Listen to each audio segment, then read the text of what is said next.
Hi guys, welcome to another TISNET podcast, and today we have Subham Haval from Sangli, Maharashtra, and he cracked TISNET exam and finally got disaster management course TISS Mumbai campus.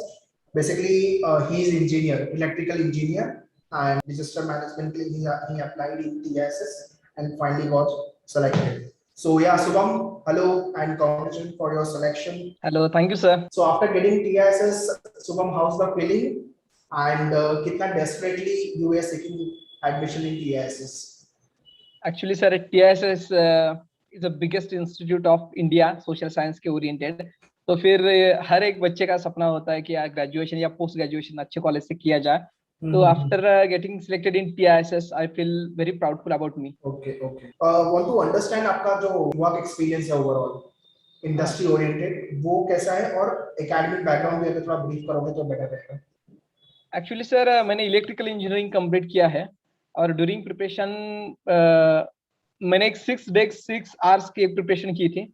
मतलब आपको हर हफ्ते एक दिन छुट्टी रहनी चाहिए खुद के लिए, पूरा एंजॉय कर सकते हैं आप उस दिन के लिए, लेकिन बाकी के 6 दिन आपको एटलीस्ट 6 आवर डेली पढ़ना पड़ेगा इस नेट क्रैक करने के लिए. तो इस फिलोसॉफी से और इस प्रैक्टिस से मैंने 6-7 मंथ में टिसनेट क्रैक किया था. And what about the work experience? कौन सी कंपनी है, कब से कितने साल का experience? Actually, sir, after completion of my BTech from electrical engineering, I was doing the preparations of CAT as well as. That's why nothing else for the job any. So job वगैरह में अभी तक enroll ही नहीं, मतलब कि no work experience. No, sir, no, sir. When you started your TISNET preparation and how you channelize your preparation? Actually, sir, जब BTech मेरा complete हुआ था 2019 में, तभी से TISNET के लिए prepare कर रहा था. लेकिन 19 का तो clear नहीं हुआ, लेकिन 20 के लिए फिर से मैं अपेयर हुआ TISNET के लिए और फिर सेकंड चांस में TISNET कंप्लीट हो चुका है. Okay, so first time you written but couldn't clear it, so repeat किया and then finally crack the Yes, exam. sir, yes, of course. Okay, okay. So मतलब basically repeat किया है. जो लोग repeat करने वाले हो उनके लिए एक best motivation होगा, because idea होता है कि एक बार नहीं हुआ तो people leave it, but yes, फिर से अपने को try करेंगे तो definitely scope of getting selection, chances of getting selection ज़्यादा हो जाता है. Okay, so yeah, understanding your daily routine in terms of the preparation. What was your daily routine? Actually, sir, you have to study at least 6 hours per day. For that, I was doing the preparations for GK for 2 hours. After that, I was giving the 1 hour for reasoning and 1 hour for maths. After that, I doing the preparations for English also, for comprehensions and vocabulary for 1 hour. And for last 1 hour, whatever you have done in that particular day, I was revising all that things in respective hour named as short-term revision. And at last moment, half an hour, I was preparing for what you can say, current affairs and all that. Okay, so basically it was very much defined कि भाई 2 घंटा GK पढ़ना है, 1 Yes, hour sir. का time breakup for other section, and obviously very important revision, short term revision. Short-term जो revision, पूरे- yes, sir. पूरा overall day में prepare किया उसको लेके revision होना चाहिए. Great. Coming to the mock test, basically Subham joined us for the mock test program. Last year we had launched 25 mock tests. This time 25 mock tests on the on the portal. So he joined us for the mock test program. How was your experience with regards to the mock test? Actually sir मुझे लगता है कि किसी भी competition हो या टिसनेट हो या फिर यूपीएससी हो या स्टेट सर्विस प्रिपरेशन हो या गेट हो, कोई भी मॉक टेस्ट अपने प्रिपरेशन में बहुत इंपॉर्टेंट रोल प्ले करता है, क्योंकि आपने जो पढ़ा है वो आपको कितना याद रहता है, उस टाइम में आप कितना बढ़िया परफॉर्मेंस दे सकते हैं, ये सिर्फ और सिर्फ मॉक टेस्ट बताता है. अगर आप मॉक में कुछ गलतियां कर सकते हैं, लेकिन वो गलतियां आप सुधार सकते हैं अपने फाइनल रिजल्ट में, तो फिर मॉक देना मस्ट है मुझे लगता है. और आपके इंस्टीट्यूट का मॉक तो बढ़िया रहता था, मुझे तो डेफिनेटली 101% उसका बेनिफिट मिला है. Okay, okay, great. So जो mock test आपने लिखा था और when you written the real exam of TISS, उसको कितना relate कर सकते हो in terms of the difficulty level, in terms of the strategy which you have built up, and obviously the level of questions. Actually sir अगर आप at least 6 और 7 minimum 10 marks दे सकते हो, तो आपकी एक मेंटेलिटी प्रिपेयर होती है उस टाइम में आपको क्या करना चाहिए, किस प्रकार से सिचुएशन हैंडल करनी चाहिए और किस क्वेश्चन को टैकल करना चाहिए और किस क्वेश्चन को छोड़ देना चाहिए. क्योंकि अभी तो निगेटिव मार्किंग तो है नहीं, तो आपके लास्ट मिनट में जब आपको टाइम मिलता है सोचने के लिए, अगर मिलता है तो आप उसका चांस ले सकते हैं, लेकिन या फिर आप गेस कर सकते हैं। लेकिन अगर आप मॉक से प्रिपेयर कर रहे हो तो मुझे लगता है कि मॉक के हिसाब से और पूरे एग्जाम के हिसाब से I relate 65 to 70% questions, because mock के ओरिएंटेड और करंट अफेयर्स के ओरिएंटेड 70 to 75% आते हैं टिसनेट के एग्जाम में। Okay, okay. So basically writing mock is much more crucial. That is why Yes, sir, keep of on course. saying कि आपकी preparation के साथ mock लिखते रहो. Although you have not done with your preparation, entire preparation नहीं हुई है, it's okay. But जितनी भी preparation होगी एक mock week में तो लिखना बनता है. Yes, sir, yes. Of course, her Saturday और Sunday you can give at least one mock. Yes, week में एक mock लिखने के बाद then in a month 4 mock test लिखने के बाद you will get to know कि क्या preparation हुई है और क्या type के question में you are getting stuck, what is your strong area, weak area, everything Yes, sir. sorted within that regards. Okay, coming to the very important question regarding your interview.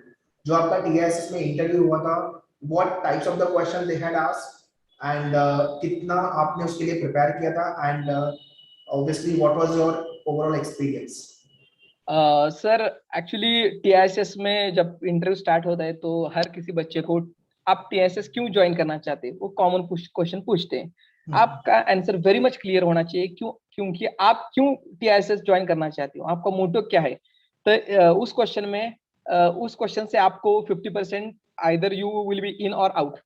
तो उसके हिसाब से आपको टीआईएसएस का पूरा history पता होना चाहिए, टीआईएसएस क्यों ज्वाइन कर रहे हैं आप उसका क्लियरिफिकेशन आपके पास होना चाहिए। एल्यूमिना पासेस फ्रॉम टीआईएसएस वो क्या रोल प्ले कर रहे हैं सोसाइटी में वो आपको पता होना चाहिए। और very important point is that कि टीआईएसएस का करिकुलम स्ट्रक्चर क्या है, उसके इंटर्नशिप किस प्रकार होते हैं, फील्ड वर्क वगैरह किस प्रकार होता है वो आपको पता होना चाहिए।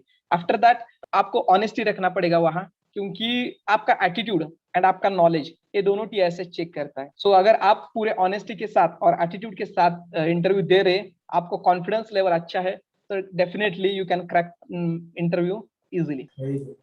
So this is what the some important experience shared by Subham regarding the interview.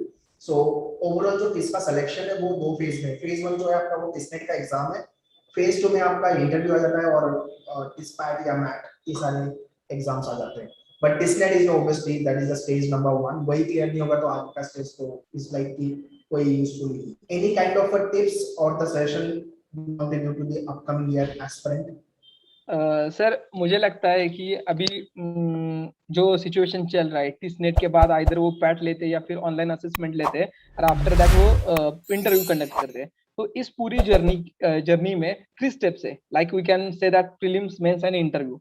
For that आपको करंट अफेयर्स के ओरिएंटेड हिसाब पूरा पढ़ाई करनी पड़ेगी, 6 hours 6 days का प्लानिंग आपको करना पड़ेगा मिनिमम। आफ्टर दैट आपका मॉक टेस्ट लेना मस्ट है, मॉक टेस्ट तो आप तो करना ही है, मतलब कुछ आप 2 घंटे कम पढ़े वो चलेगा लेकिन आपको मॉक देना है।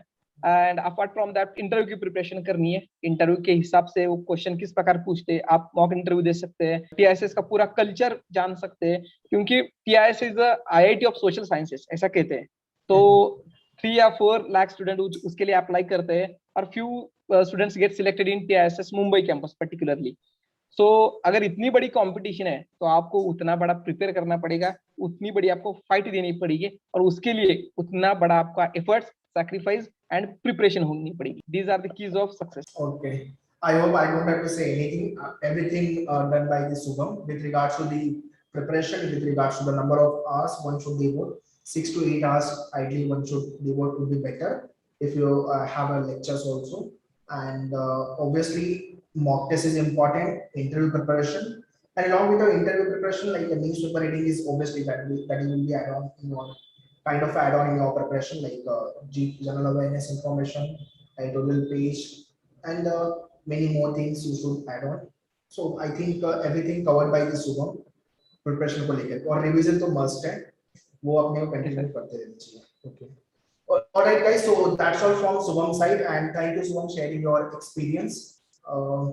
आपने काफी कुछ इंफॉर्मेशन दे दी। ये पॉडकास्ट के बाद आई थिंक बहुत लोग के डाउट्स जो भी होंगे with regards to the preparation and all the parameters which we have covered वो सब क्लियर हो जाएंगे। So thank you Shubham for joining and giving this precious time and giving brief information regarding your preparation experience and the interview. Yeah, bye bye, thank you, have a good day sir.